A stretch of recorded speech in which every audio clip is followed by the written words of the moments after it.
اس programme کے اخراجات جو اسمر منسٹریز کے دوست اور پارٹنرز ادا کرتے ہیں۔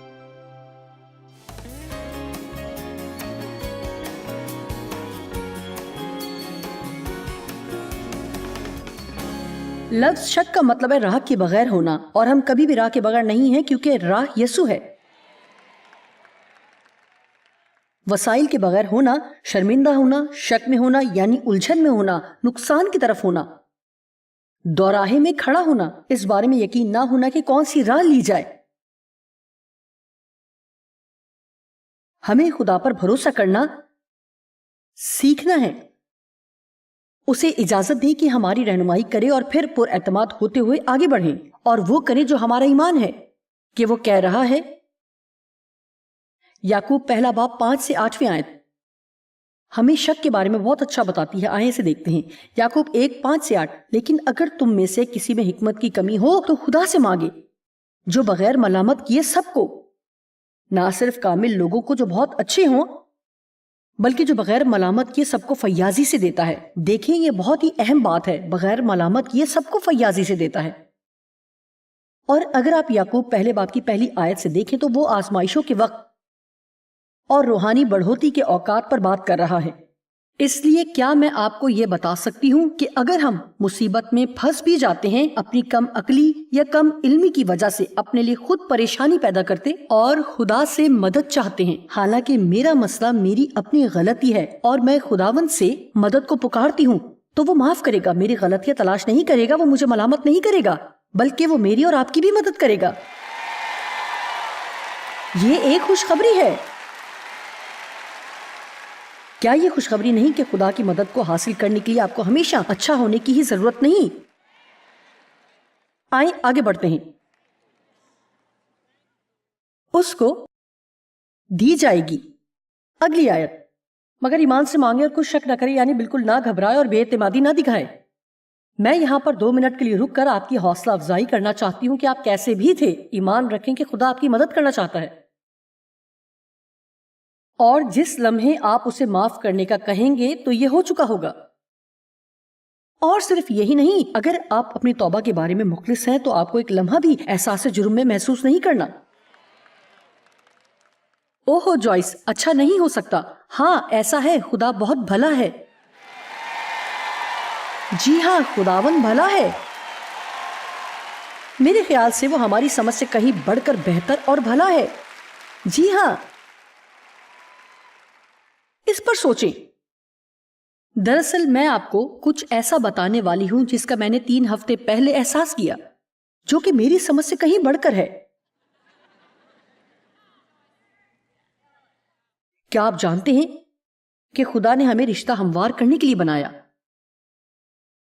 کسی کے ساتھ بھی رشتہ ہموار کرنے کے لیے،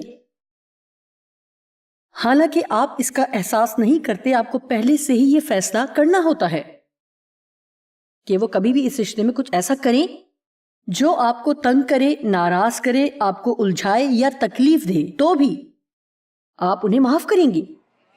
اگر آپ ایسا نہیں کریں گے تو رابطہ رک جائے گا۔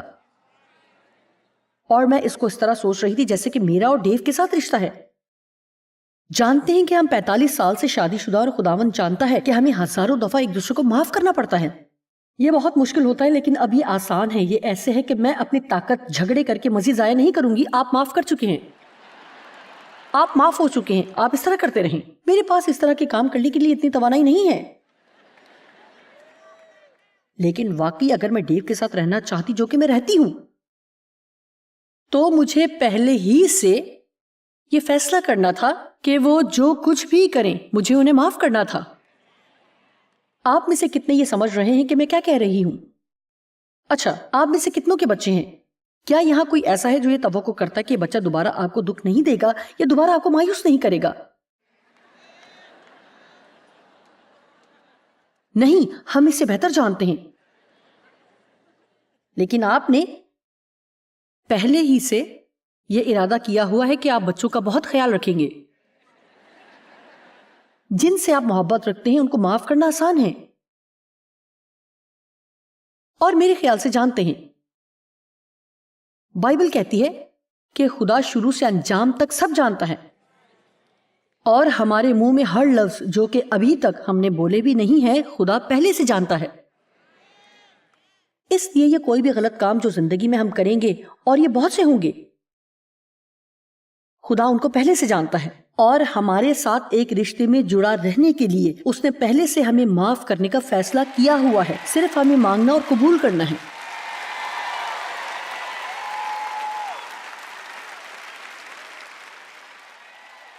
اب یہ بہت ہی حیران کن ہے کہ میں اسے نہیں لے سکتی.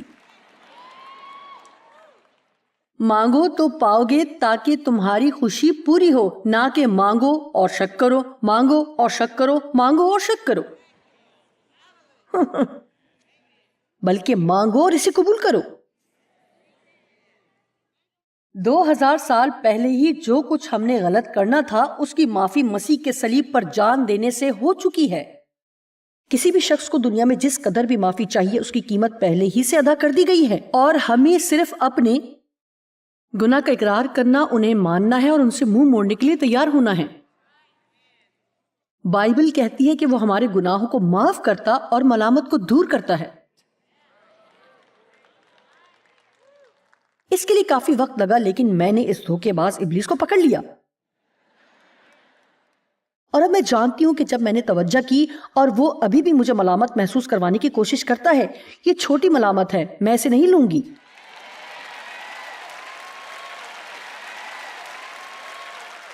یہ جھوٹ ہے، یہ جھوٹ ہے.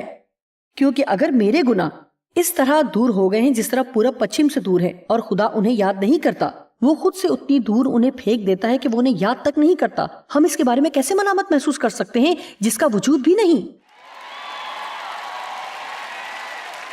واو واو واو واو، میرے خدایا. کتنی اچھی بات ہے.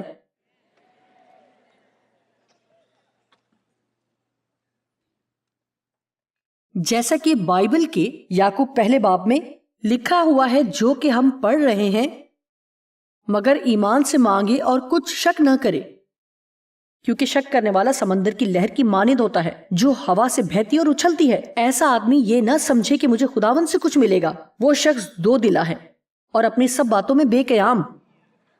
وہ چاہتا ہے کہ ہم دلیری سے دعا کریں، اس طرح سے نہیں کہ خداوند ایک دفعہ مجھے کر دے، اگر ایک بار پھر مجھے معاف کرے تو میں وعدہ کرتی ہوں کہ دوبارہ نہیں کروں گی. آپ کریں گے، آپ یقیناً کریں گے. اور آپ آگے بڑھتے ہوئے اس سے کہیں گے کہ خداوند مجھے کوئی اندازہ نہیں کہ تجھے اس کے لیے مجھے کتنی دفعہ معاف کرنا پڑے.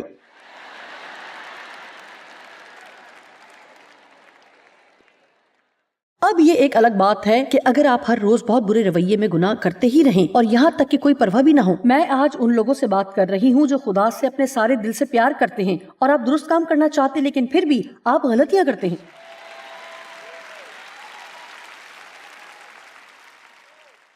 میں آپ کو بتاتی ہوں کہ ہمارا خدا دلوں کو جانچتا ہے، وہ ہمارے دل کو دیکھتا ہے. خدا نے کس طرح کہا کہ داؤد مجھے میرے دل کے موافق مل گیا.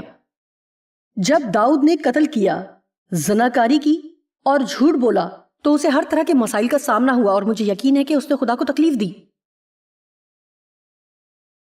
پھر بھی بائبل کہتی ہے داؤد کے گناہ کرنے کے کافی عرصے بعد داؤد مجھے میرے دل کے موافق مل گیا.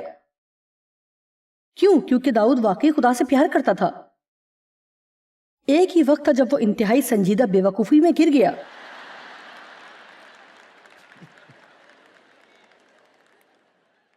کیا آپ نے کبھی خداوند سے اتنا پیار کرتے ہوئے کسی ایک ایسے وقت میں سنجیدہ بے وقوفی کا تجربہ کیا؟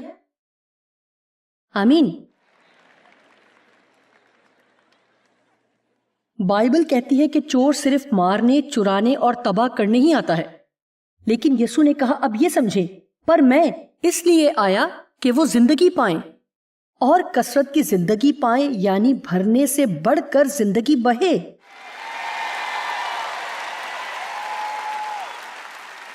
ہم اپنی زندگی میں شک اور خوف اور پریشانی اور ہر طرح کی تکلیف اور ناراضگی اور ملامت محسوس کرتے ہوئے لطف اندوز نہیں ہو سکتے. ہم اپنی زندگی سے لطف اندوز ہو سکتے ہیں کہ اگر ہم کلام پر ایمان رکھیں، دلیری سے جئیں اور کہیں سب وعدے میرے لیے ہیں یہ ہر کسی کے لیے نہیں ہے، یہ سب میرے لیے ہیں، میرے لیے ہیں۔ افسیوں 3:20 میں لکھا ہے، اب جو ایسا قادر ہے کہ اس قدرت کے موافق جو ہم میں تاثیر کرتی ہے ہماری درخواست اور خیال سے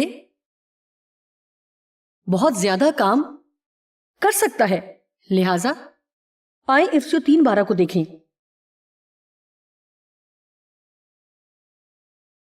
جس میں ہم کو اس پر ایمان رکھنے کے سبب سے دلیری ہے اور بھروسے کے ساتھ رسائی یعنی آزادی کے ساتھ بغیر خوف کے حوصلہ مندی اور اعتماد سے خدا تک پہنچ سکتے ہیں۔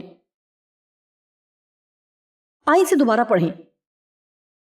جس میں ہم کو اس پر ایمان رکھنے کے سبب سے کیسے کر سکتے ہیں؟ ایمان سے، اپنی کاملیت یا اچھے کاموں کی فہرست سے نہیں، لیکن جب ہم جانتے ہیں کہ ہم کتنے بددیانت ہیں اور کیا ایمان کے بغیر کسی ذریعے سے خدا کے پاس آ سکتے ہیں؟ اس پر ایمان کے ذریعے سے ہم میں دلیری ہے، زیادہ دلیری ہے۔ اس ہی سے ہم بحر کلزم میں سے گزرنے کی ہمت کرتے ہیں۔ ہم یہ چانس لیتے ہیں کہ خدا کا کلام سچا ہے اور جیسے ہم ایمان رکھتے ہیں ویسا ہی عمل کرتے ہیں۔ ایمان رکھنے کے سبب سے دلیری ہے اور بھروسے یا اعتماد یا بغیر کسی ڈر و خوف کے آزادی کے ساتھ رسائی۔ ہمیں خدا کے سامنے اس سوچ سے نہیں جانا پڑتا کہ وہ کہیں ہم سے ناراض تو نہیں۔ کیا آپ ہمیشہ خود پر عدالت کرتے ہیں؟ کیا آپ خود ہی اپنے جج یا وکیل ہیں؟ جیسے فیصلہ یہ ہو کہ مجرم، کیا آپ اپنی ہر حرکت کی عدالت کرتے ہیں؟ مجھے ایسا نہیں کرنا چاہیے تھا، مجھے یہ کہنا نہیں چاہیے تھا، مجھے بہتر طور پر کرنا چاہیے تھا، مجھے ایسا نہیں ہونا چاہیے تھا، مجھے وہاں نہیں جانا چاہیے تھا، مجھے وہ نہیں کھانا چاہیے تھا، مجھے اتنی لمبی دعا نہیں کرنی چاہیے تھی، میں نے بائبل میں سے ٹھیک باپ نہیں پڑھا، آج کلام کا اقرار نہیں کیا، بچوں کو گلے سے نہیں لگایا، سودے کی دکان پر بہت خرچ کر دیا، میں بہت بولتی ہوں، خاموش رہنا چاہیے، مجھے اچھی ماں یا اچھا باپ بننا چاہیے، مجھے اچھی دادی بننا چاہیے اور بہتر بیوی بننا چاہیے۔ بنگو، آپ ٹھیک کہہ رہے ہیں۔ یہی مکمل نقطہ ہے۔ میں ایک لڑکے کی لکھی کتاب پڑھ رہی تھی، اس نے ایک رات کا کلام سنایا، کہا کہ اس کے پاس ایک آدمی آیا اور کہا آپ کے پیغام نے آج مجھے بہت تکلیف دی۔ اس نے کہا میرے خیال سے آپ فخر سے بھرے ہیں، اور اس شخص نے کہا بنگو، آپ درست کہہ رہے ہیں، لیکن میں جیسے بہت سال پہلے تھا تب سے بہت بہتر ہوں، اس وقت آپ کو مجھے جاننا چاہیے تھا۔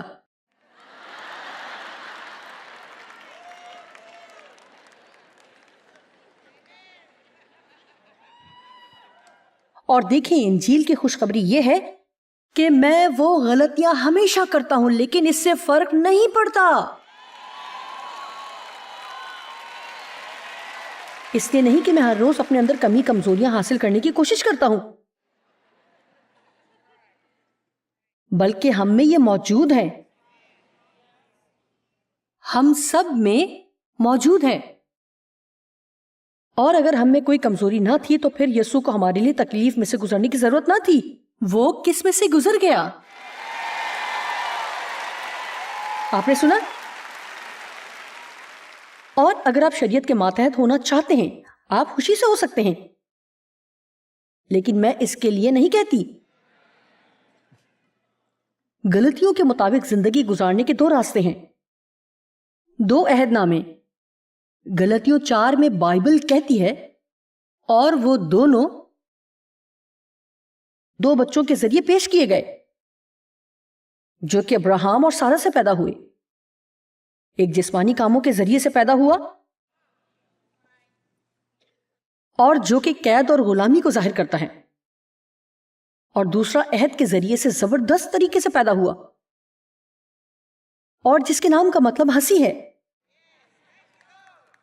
اگر آپ زندگی سے لطف اٹھانا چاہتے ہیں تو خدا کو خدا کی جگہ دیں، یعنی کہ کلام پر ایمان رکھیں، ہر روز اٹھیں تو جتنی حد تک اچھا کر سکیں کریں، اور جانیں کہ خدا آپ کے دل کو سمجھتا اور دیکھتا ہے، اور اگر اسے پیار کریں اسے پیار کریں اور پیار کرنے دیں۔ اپنی کاملیت سے زیادہ اس کے ساتھ اپنے رشتے پر دھیان دیں۔ ایک دن میں 20 صفحہ کچھ ایسا نہ تلاش کریں جس سے خود پر غصہ کریں۔ اپنی کاملیت کے ساتھ خود کو متاثر کرنا بند کریں اور کہیں کہ خداوند میں بہت بکھری ہوئی ہوں، میں نہیں جانتی کہ تو میرے لیے کچھ بھی کیسے کر سکتا ہے، لیکن میں آپ کو بتاتی ہوں جو تو نے میرے بارے میں کہا، لہٰذا میں یہ کرنے والی ہوں، میں یہ کروں گی۔ میں جانتی ہوں کہ میں وہاں نہیں جہاں ہونا چاہیے تھا، لیکن خدا کا شکر کہ وہاں نہیں ہوں جہاں پہلے ہوتی تھی۔ آمین۔ وہاں میں نہیں ہوں، نہیں ہوں، نہیں ہوں۔ جی، ہم سب کو بدلنے کی ضرورت ہے، اس بارے میں کوئی شک نہیں، لیکن آپ خود کو تبدیل نہیں کر سکتے۔ اور اگر آپ میرا یقین نہیں کرتے تو کوشش کرتے رہیں، اس میں مزید اور 3 4 5 6 سال یا شاید 10 سال گزار دیں، اور جب آپ مکمل طور پر اپنی کوشش کرتے کرتے تھک جائیں تو پھر غلطیوں 3 باب کی 1 سے 3 آیت پڑھ سکتے ہیں، اور اگر آپ یہ ایمان لانے کے لیے تیار ہیں تو آئیں غلطیوں 3 باب دیکھتے ہیں 1 سے 3 آیت تک۔ اے نادان یعنی اے بے وقوف احمق، عقل سے خالی، کینٹکی کے رہنے والوں،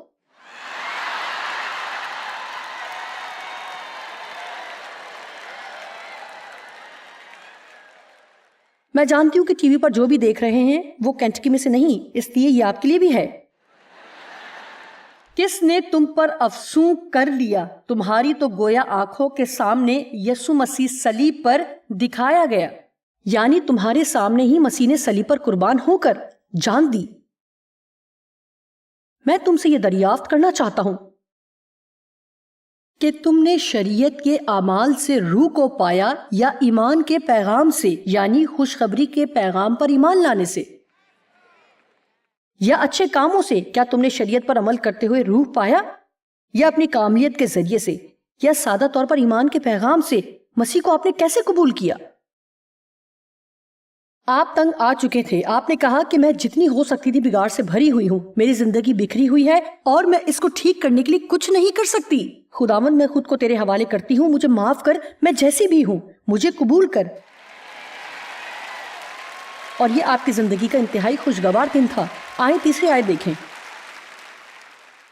کیا تم ایسے نادان یعنی بے وقوف احمق اور بے سمجھ ہو کہ روح کے طور پر شروع کر کے اب جسم کے طور پر کام پورا کرنا چاہتے ہو، یعنی کاموں کے ذریعے کاملیت چاہتے ہو؟ آپ خود اپنے آپ کو بدل نہیں سکتے۔ آپ کہتے ہیں کہ پھر میں کیا کروں جوائس؟ اگر میں جانتی ہوں کہ میری زندگی میں اس حصے کو بدلنے کی ضرورت ہے تو میں آپ کو بتاتی ہوں خدا کے ساتھ متفق ہوں، کیونکہ اگر روح القدس آپ کو قائل نہ کرے تو آپ کو معلوم بھی نہ ہوگا کہ آپ کے ساتھ یہ مسئلہ ہے۔ اور جب آپ قائل ہو جائیں گے، پہلی چیز جو نہیں کرنی وہ یہ کہ خود پر مذمت نہیں کرنی۔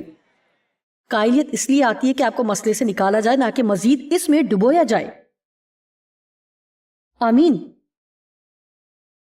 اور صرف یہ نہیں، جب ہم قائل ہوتے ہیں تو ہمیں مکاشفہ 3:19 کے مطابق پرجوش ہونا بھی چاہیے۔ میں جنہیں پیار کرتا ہوں انہیں ملامت بھی کرتا ہوں، اس لیے پرجوش ہوں، اور جب خدا آپ کو آپ کی غلطیاں بتائے تو خوش ہوں۔ یہی وہ کہہ رہا ہے۔ آپ کو کیوں کہتا ہے کہ برا محسوس نہ کریں بلکہ اس کے ذریعے غلبہ حاصل کریں؟ اس لیے پہلی چیز جو آپ کرتے ہیں فضل سے قائلیت پاتے ہیں۔ ہاں، خداوند تو درست ہے۔ بنگو، جیسے تو کہہ رہا ہے میں ویسے ہی ہوں، فخر سے بھرا ہوا، بگڑا ہوا، جو بھی وہ آپ کو کہتا ہے، سست، جس کے ساتھ رہنا مشکل ہو،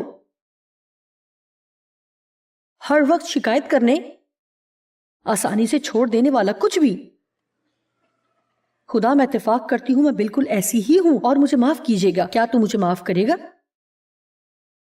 اور خداوند میرا ایمان ہے تو میرے اندر کام کرے گا اور بدلے گا۔ پھر ایک کام جو آپ کرتے ہیں، یہ وہ جو بائبل ہمیں کرنے کو کہتی ہے، یہ نہیں کہتی کہ ہمیں خود کو تبدیل کرنا ہے۔ کیا آپ نے کبھی پھل لگے درخت کو دیکھا؟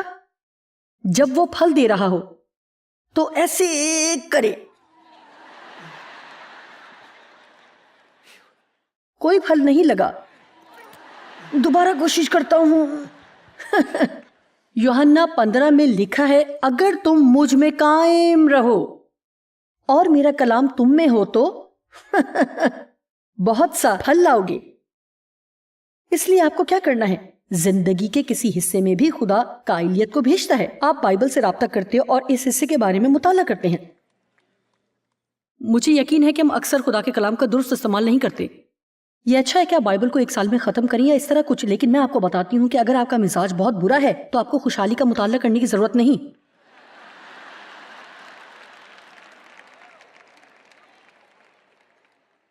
جی ہاں، آپ کو غصے کے بارے میں مطالعے کی ضرورت ہے۔ کلام کو دوائی کے طور پر استعمال کریں۔ اگر آپ کو سر میں درد ہے تو آپ اپنے سر پر پٹی نہیں کرتے۔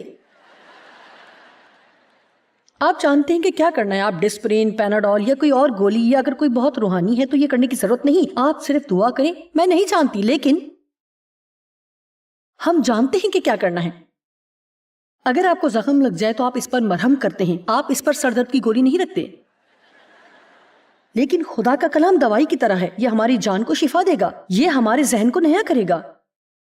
لیکن جو میں نے کہا وہ دوبارہ کہوں گی، اگر میرا مزاج برا ہے تو مجھے خوشحال یا کامیابی یا برکت پر مطالعے کی ضرورت نہیں، مجھے غصے پر مطالعہ کرنا ہے، مجھے صبر کے بارے میں سیکھنا ہے۔ اور جب میں یہ کلام اپنے اندر لوں گی اور اس پر غور و خوض کروں گی اور دوبارہ اسے بار بار پڑھوں گی، جانتے ہیں کہ میں نے کیا معلوم کرنا شروع کیا؟ میں بہتری کی طرف بڑھنا شروع ہو گئی ہوں۔ اور جب مجھے غصہ آتا تو مجھے غصہ کم کرنے اور نارمل ہونے میں وقت نہیں لگتا تھا، اور مزید مطالعہ کرنے سے پھر مجھے معلوم ہوا کہ پہلے کی طرح مجھے غصہ نہیں آتا۔ اور جیسا کہ میں نے 30 سے 40 سال مطالعہ کیا ہے تو آپ مزید مجھے غصہ نہیں دلا سکتے۔ لہٰذا ہم سفر میں ہیں۔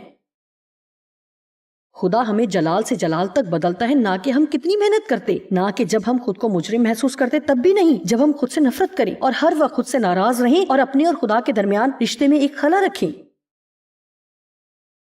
بلکہ جب ہم تخت کے سامنے دلیری سے جاتے اور کہتے ہیں کہ خدا میں جانتی ہوں کہ میرے ساتھ بہت سے مسائل ہیں، صرف ان کو چھوٹا ظاہر کرنے کے لیے ہم انہیں مسائل کا نام دیتے ہیں۔ لیکن میں شکر گزار ہوں، اب غور سے سنیں، یہ مشکل ہوگا، لیکن میں بہت شکر گزار ہوں کہ تم مجھ سے خوش ہے۔ یسوع نے کبھی کچھ غلط نہیں کیا۔ ہم ہر وقت غلط کام کرتے ہیں، لیکن اگر ہم اس پر ایمان رکھتے ہیں تو پھر خدا ہمیں اس میں دیکھتا ہے۔ اور اس لیے جو یسوع کو ملتا ہے تو ہم مل کر سب وارث ہیں اور وراثت کے حصے دار ہیں۔ اس لیے جب خدا نے اس کے بارے میں کہا کہ یہ میرا پیارا بیٹا ہے جس سے میں خوش ہوں، تو یہ اس نے ہر ایک سے کہا جو مسیح میں ہے۔ میرے خدایا، واو، کتنا شاندار شرط بخشا گیا ہے، آپ بھی پیارے ہیں۔ مسیح میں ہم نئے سرے سے پیدا ہوئے، مسیح میں ہماری قربانی ہوئی، مسیح میں ہم بچائے گئے، اس میں ہم اس کے نام سے دعا کر سکتے اور اپنی دعاؤں کا جواب لے سکتے ہیں۔ جی ہاں، ہمیں ایسی غلط فہمیوں سے نجات پانے کی ضرورت ہے۔ نہیں، خدا ہر اس کام سے خوش نہیں ہوتا جو ہم کرتے ہیں، لیکن وہ ہم سے خوش ہے۔ میں آپ کو ایمان کا کلام بولنے کی اہمیت کو یاد دلانا چاہتی ہوں، جب بھی خوف اور شک ہمارے ذہن میں قدم جمانے کی کوشش بھی کرے۔